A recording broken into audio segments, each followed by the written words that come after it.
नमस्कार आमी सुष्मिता आपनारा देखছেন सुष्मिता सिम्पल कुकिंग चैनल। आज के आमी बानाबो मशला लुचि और भांगा आलुर तरकारी। এই দুটো রেসিপি খুব সহজ বানাতে, খেতেও খুব ভালো হয়। তাহলে চলুন রেসিপিটি দেখে নেওয়া যাক। প্রথমে আমি ডোটাকে রেডি করব। তার জন্য নিয়ে নিয়েছি একটা বাটি। বাটির মধ্যে আমি এক বাটি ময়দা দিয়ে দিলাম। তার সাথে দিয়ে দিলাম হাফ চামচ নুন আর দিলাম এক চামচ চিনি। চিনিটা দিলে লুচিটা খেতে খুব ভালো হয়। আর দিলাম কালো জিরে হাফ চামচ মতন, আর দিলাম জোয়ানও হাফ চামচ দিলাম। জোয়ানটা দিলে অম্বল হয় না, অনেক সময় লুচি খেলে অম্বল হয়। আর দিলাম 4 চামচ মতন সাদা তেল। সব শুকনো উপকরণ ভালোভাবে ঘষে ঘষে আমি মেখে নেব। লুচিটা যত ময়ামটা দেওয়া হবে তত ভালো হয়।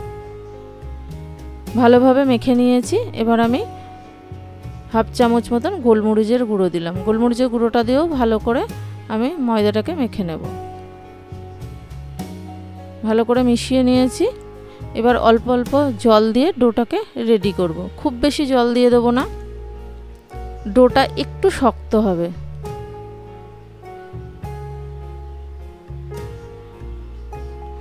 মাখাটা আমার হয়ে গেছে। চেপে চেপে ভালো করে দেখুন ডোটা এরকম একটু শক্ত হয়েছে। এরকমভাবে রেখে দিলে আবার রেস্টে একটু নরম হয়ে যায়, যেহেতু চিনি দেওয়া আছে। এটাকে চাপা দিয়ে সাইডে রেখে দেব। ডোটাকে সাইডে রেখে দিয়েছি। এবার আমি যে তরকারিটা বানাবো ভাঙা আলুর তরকারি, তার জন্য দুটো বড় সাইজের আলু সেদ্ধ করে আমি হাতে চেপে চেপে ম্যাশ করে নিয়েছি। আলুটাকে সাইডে রেখে দিয়েছি। এবার একটা কড়াই নিয়ে নিয়েছি। কড়াইতে পরিমাণ মতন তেল দিয়ে দিলাম। এবার আমি ফোড়ন দিয়েছি একটা শুকনো লঙ্কা, তার সাথে দিয়ে দিলাম 5 ফোড়ন আর দিলাম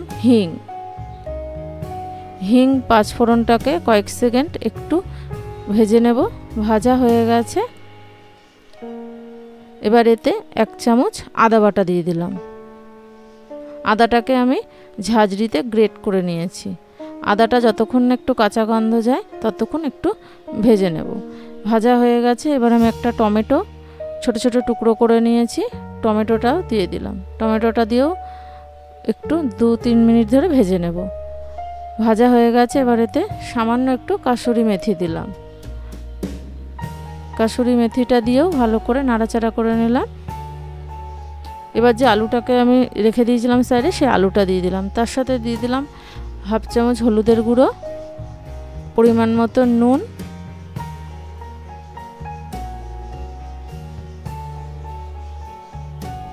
কালারের জন্য কাশ্মীরি লঙ্কার গুঁড়ো হাফ চামচ দিয়ে ভালো করে আলুটাকে প্রথম 2-3 মিনিট একটু মিশিয়ে নেব।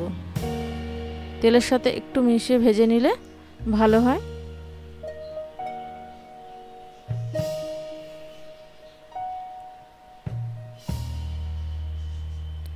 মেশানো হয়ে গেছে। এবার দুটো কাঁচা লঙ্কা দিয়ে দিলাম। কাঁচা লঙ্কাটা দিয়েও ভালো করে একটু মিশিয়ে নেব। এই তরকারিটা বানাতে খুব বেশি সময় লাগে না, তাড়াতাড়ি হয়ে যায়।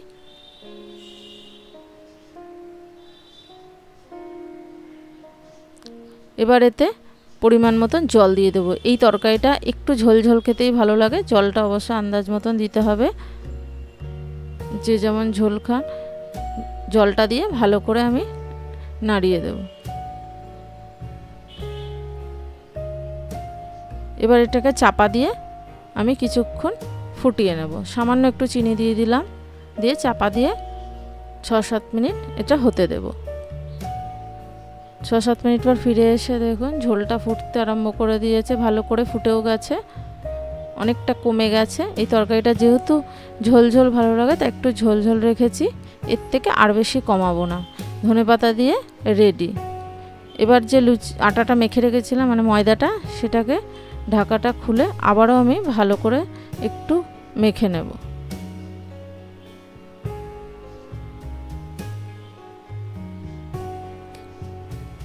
এবার ওই ময়দা থেকে আমি ছোট ছোট করে লেচি কেটে নেব।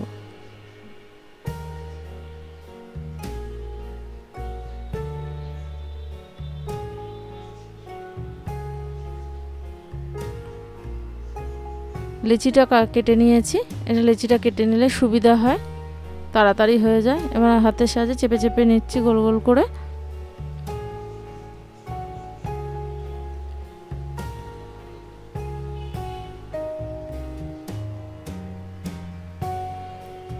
গোল গোল করে নিয়েছি। এবার আমি ভেজে নেব। যে কটা বানাবো আমি কয়েকটা বেলে নেব, আর সাইডে যে লেচিগুলো রয়েছে সেটাকে চাপা দিয়ে রেখে দেব।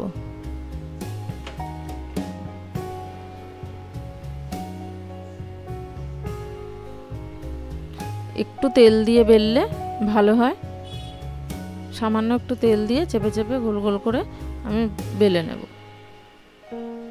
এই লুচিটা খেলে অম্বল হয় না, যাদের লুচি খেলে অম্বল হয়। আমি যে কটা ভাজবো সে কটা বেলে নিয়েছি। এবার তেলটাকে আমি আগে থেকে হালকা গরম করে নিয়েছি। তেলটাকে লো টু মিডিয়ামে রেখেই লুচিটা ভাজবো। খুব বেশি গরম করলে আবার উপরটা হয়ে যাবে, ভেতরটা কাঁচা থাকবে।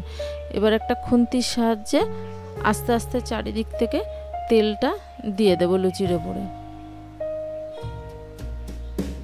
তেলটা দিলে আস্তে আস্তে দেখুন ফুলতে আরম্ভ করে দিয়েছে। লুচিটা খুব খাস্তা হয়, আবার তাড়াতাড়িও হয়ে যায়।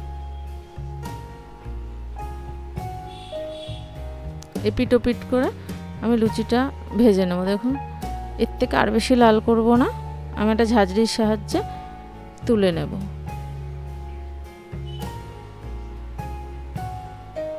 একইভাবে আর একটাও আমি দিয়ে দিলাম।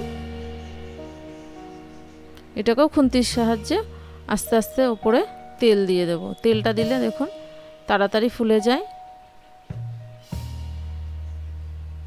চেপে চেপে এরমভাবে ভাজলে তাড়াতাড়ি হয়ে যায়, সব লুচি ফোলে।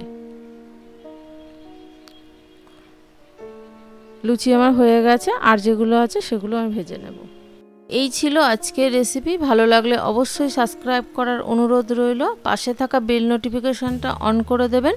আমি কোনো নতুন ভিডিও আপলোড করলে সবার প্রথমে আপনাদের কাছে পৌঁছে যাবে।